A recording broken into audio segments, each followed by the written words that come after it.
UP के मुख्यमंत्री योगी आदित्यनाथ ने यह फैसला किया कि उत्तर प्रदेश में कांवड़ यात्रा वाले रास्ते पर पड़ने वाले खाने पीने की दुकानों पर उनके मालिकों का नाम लिखना होगा। राज्य सरकार की ओर से कहा गया कि कांवड़ यात्रियों की आस्था की सूचिता बनाए रखने के लिए यह फैसला लिया गया है। यह भी कहा गया कि हलाला सर्टिफिकेशन वाले प्रोडक्ट बेचने पर भी कार्रवाई की जाएगी। पूर्व मुख्यमंत्री मायावती ने इस फैसले को असंवैधानिक बताया है। कहा यह फैसला चुनावी लाभ के लिए लिया गया है। यह प्रयास धर्म विशेष के लोगों का आर्थिक बायकॉट करने का है। वहीं प्रियंका गांधी ने इस फैसले को लोकतंत्र पर हमला बताया है, जबकि ऑल इंडिया मुस्लिम जमात ने सरकार के फैसले का समर्थन किया है। कांवड़ यात्रा का दौर शुरू होने वाला है 22 जुलाई से। इसी के इंतजामात को लेकर के मुजफ्फरनगर के एसएसपी ने एक एडवाइजरी जारी की है। उसमें कहा है कि जिन रास्तों से कांवड़ यात्राएं निकलेंगी उन रास्तों के जितने भी दुकानदार हैं वो दुकान के सामने अपने नाम का बोर्ड लगा लें। ये दरअसल आदेश इसलिए दिया गया कि व्यवस्थाएं चुस्त और दुरुस्त हों। चूंकि मुजफ्फरनगर, सहारनपुर और ये इलाका बहुत हसास इलाका रहा है, तो सांप्रदायिक सौहार्द को कायम रखने के लिए और कहीं भी हिंदू मुस्लिम टकराव की स्थिति पैदा न हो, इसलिए पुलिस ने ये आदेश दिया है। मैं इस आदेश का समर्थन करता हूं, मगर इस पर समाजवादी पार्टी के मुखिया अखिलेश यादव ने राजनीति शुरू कर दी है। ये कांवड़ यात्रा खालिस मजहबी यात्रा है, धार्मिक यात्रा है। इस पर अखिलेश यादव का राजनीति करना बेजा है और वो सस्ती लोकप्रियता और वोट बैंक के लिए वो राजनीति कर रहे हैं। उनसे मेरी गुजारिश है कि हिंदू मुसलमानों के दरमियान टकराव की स्थिति पैदा न करें। राजनीति के बहुत सारे मौके आएंगे, बहुत सारा वक्त आएगा, उस दरमियान खूब राजनीति कर लें, मगर इस धार्मिक मामले को राजनीति का अखाड़ा न बनाएं। अखिलेश यादव ने कांवड़ यात्रा को लेकर के राजनीति शुरू की और वो राजनीति बहुत दूर तक कर रहे हैं। उनका मकसद वोट बैंक को साधना है, मगर यहाँ पर जो लोग भी सहारनपुर, मुजफ्फरनगर, रुड़की, इस रूट पे जो कांवड़ यात्रा जिन इलाकों में निकल रही है, यहाँ के मुसलमानों को कोई शिकायत नहीं है, कोई आपत्ति नहीं है। उन लोगों ने बोर्ड भी लगा लिए हैं। जब मकामी मुसलमानों को कोई शिकायत नहीं है, कोई आपत्ति नहीं है, तो अखिलेश यादव को क्या हक पहुंचता है कि वो हिंदू मुस्लिम रंग दें और इसको टकराव की नौबत पर ला करके खड़ा करें। इसलिए मेरी उनसे गुजारिश है कि बराए मेहरबानी धार्मिक यात्रा को राजनीतिक यात्रा न बनाएं। इसके लिए 2027 का इलेक्शन विधानसभा आएगा, वहां खूब राजनीति कर लें, हमें कोई गिला शिकवा नहीं होगा। यूपी कांग्रेस प्रमुख अजय राय ने कहा यह अव्यवहारिक कार्य है, इसको तत्काल निरस्त करना चाहिए।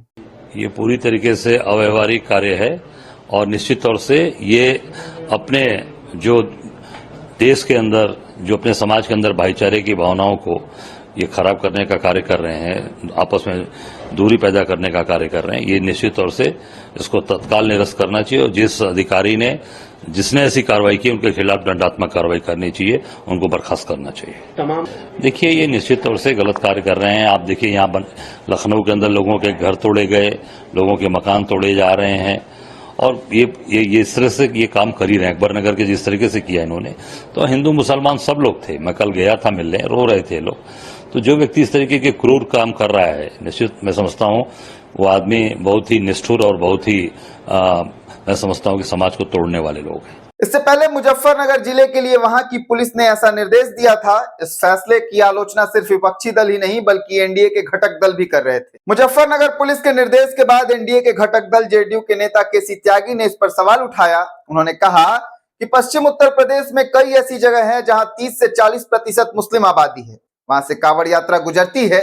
त्यागी ने कहा मुस्लिम लोग कांवड़ बनाने और उनके लिए खाने की व्यवस्था करते हैं। ऐसा कोई मैसेज नहीं जाना चाहिए जिससे सांप्रदायिक विभाजन पैदा हो। क्या आज से पहले यात्रा के मार्ग पर कभी कोई दंगा हुआ है? इसके अलावा बिहार के बांका के जेडीयू सांसद गिरिधर यादव और भागलपुर के जेडीयू सांसद अजय कुमार मंडल ने भी इस पर सवाल उठाया। एनडीए के एक और घटक दल आरएलडी के प्रवक्ता अनिल दुबे ने कहा कि ऐसा करने की जरूरत नहीं है। उन्होंने कहा कि सुरक्षा व्यवस्था मुहैया कराई जाए, लेकिन दुकानों पर मालिक का नाम दिखाने के लिए मजबूर करने की जरूरत नहीं है और ये प्रशासन का काम भी नहीं है। कांग्रेस नेता पवन खेड़ा ने इस मामले पर लिखा कि यह मुसलमानों के आर्थिक बाइकॉट की दिशा में उठाया गया कदम है या दलितों के आर्थिक बाइकॉट का या दोनों का हमें नहीं मालूम है। साथियों, एक नया फरमान आया है कि कांवड़ यात्रा के रास्ते में जितने भी फल सब्जी बेचने वाली रेहड़ियां हैं, स्टॉल्स हैं या ढाबे रेस्टोरेंट्स हैं, ये खाने के ढाबे हैं, तमाम लोगों को अपना नाम बोर्ड पर लिखना होगा। इसके पीछे की मंशा बड़ी स्पष्ट है, आप समझ गए होंगे। हिंदू कौन है, मुसलमान कौन है। हो सकता है इसमें जाति भी हो, मंशा में, इनके मंशा में यह हो सकता है कि कहीं दलित तो नहीं है, यह सब हो सकता है, बिल्कुल संभव है। लेकिन हमने इसका कल जब विरोध किया तो जवाब आया, जब हलाल लिखा होता है तब तो आपको कोई आपत्ति नहीं होती। हाँ, बिल्कुल नहीं होती। जब शुद्ध शाकाहारी ही लिखा होता है तब भी हम नहीं पूछते कि साहब ये शुद्ध शाकाहारी जिस रेस्टोरेंट के बोर्ड पे लिखा हुआ है, इसका मालिक क्या हिंदू है, मुसलमान है, जैन है, सिख है, क्या है, हमें कोई फर्क नहीं पड़ता। हमें शुद्ध शाकाहारी खाना है, हम जाकर खा लेते हैं। अब आप इंटरनेशनल एयरलाइंस में कहीं ट्रैवल करते हैं, कोशर फूड, तो ज्यूज को मालूम है, हमें हमारे लिए कोशर फूड जिनको खाना है वो खा सकते हैं। वो पूछते तो नहीं है ना कि शेफ कौन है, जू है या क्रिश्चियन है या मुस्लिम है या हिंदू है, उनको कोई फर्क नहीं पड़ता।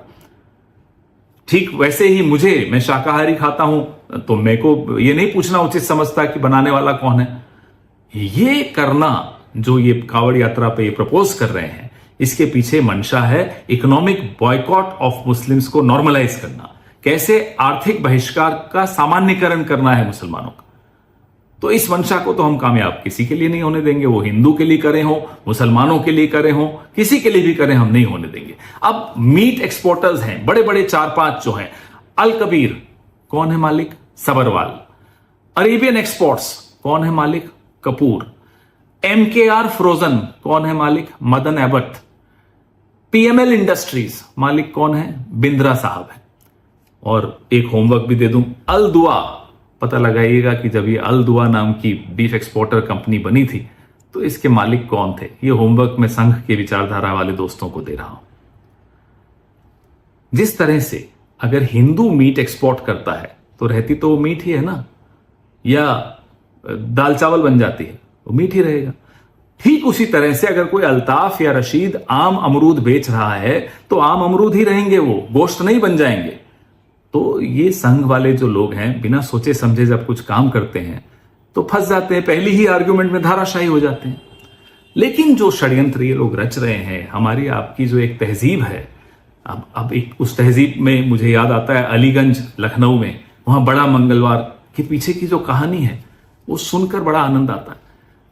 दुर्गा पूजा हो, भगवान जगन्नाथ यात्रा हो, सब में कैसे मिलजुल कर इस तहजीब में हम लोग एक दूसरे के त्योहारों में हाथ बटाते हैं, तैयारियां करते हैं। उस तहजीब पर ये हमला बोल रहे हैं, और ये हमला सिर्फ उस तहजीब पर नहीं बोल रही, हमारे आपके घरों में घुसकर तय करेंगे कि कौन क्या खाएगा, किससे खरीदेगा, क्या कपड़े पहनेगा, किस भाषा में बोलेगा। इनको अपने घरों में घुसने से रोकिए। अगर इनको अपने घरों में घुसने से रोकना है तो इस विचारधारा को अपने मोहल्ले से दूर रखिए, अपनी जीवन से दूर रखिए, अपनी विधानसभाओं और लोकसभाओं से दूर रखिए, अपनी समाज से दूर रखिए। तभी हम अपने इस खूबसूरत हिंदुस्तान की तहजीब को बचा पाएंगे। जय हिंद। वहीं AIMIM प्रमुख असदुद्दीन ओवैसी ने इस फैसले को असंवैधानिक बताया है। हाँ, हमने भी उठाया है। हमने कहा है कि कोई सरकार संविधान के खिलाफ ऑर्डर पास करती है तो भारत सरकार को उसका नोट लेना चाहिए, उनके पास अख्तियार है। ये इस तरह से ऑर्डर निकालकर आर्टिकल 17 का वायलेशन है संविधान का, अनटचेबिलिटी को प्रमोट कर रहे हैं। राइट टू लाइफ के खिलाफ है, आप लाइवलीहुड के खिलाफ है, आर्टिकल 19 के खिलाफ है। और ये आप होते कौन है भाई, आप किस बुनियाद पर ऑर्डर निकाल रहे हैं? और आपके ऑर्डर निकालने से मुजफ्फरनगर इतने ढाबे में मुस्लिम एम्प्लॉयज को निकाल दिया गया है। जो मुसलमान के ढाबे थे वहाँ कोई जा नहीं रहा है खाना खाने के लिए। अब ये कहाँ रुकेगा? कल कोई मुसलमान बोलेगा रमजान में 30 दिन रोजे रखता हूँ, 15 घंटे में पानी नहीं पीता हूँ, पानी मत पिलाइए किसी को। ऐसा कर सकते क्या आप? और किस बुनियाद पर आपकी AFC को मैकडॉनल्ड से इतनी मोहब्बत कैसा होगी आपको? उनको कहा जा रहा है क्या? तो ये सिर्फ नफरत की निशानी है मुसलमानों के खिलाफ, खुली डिस्क्रिमिनेशन किए जा रहे, अपार्थाइड है। ये तो क्लियर कट अपार्थाइड है। और हम विकसित भारत की बात कर रहे हैं या फिर हिटलर की भारत की बात कर रहे हैं? सरकार ने कोई आश्वासन दिया नहीं, सरकार ने कोई। यूपी के बाद अब उत्तराखंड के हरिद्वार के SSP ने भी ऐसा ही फैसला सुनाया है। SSP प्रमोद सिंह डोभाल ने कहा है कांवड़ यात्रा के दौरान ऐसा सभी लोगों को जो होटल या ढाबा का संचालन करते हैं या फिर रेडी ठेला लगाते हैं, उन्हें आदेश दिया गया है कि अपनी दुकान के आगे मालिक का नाम, QR कोड और मोबाइल नंबर लगाएं। व्यक्ति ऐसा नहीं करेगा, उसके खिलाफ सख्त कार्रवाई की जाएगी, साथ ही उसको कांवड़ मार्ग से भी हटा दिया जाएगा। इस खबर पर आपकी क्या प्रतिक्रिया है, ये हमें कमेंट कर जरूर बताएं। वीडियो अच्छा लगा हो तो लाइक कर दे, सब्सक्राइब कर दे, साथ ही अपने तमाम साथियों के साथ शेयर जरूर कर दें।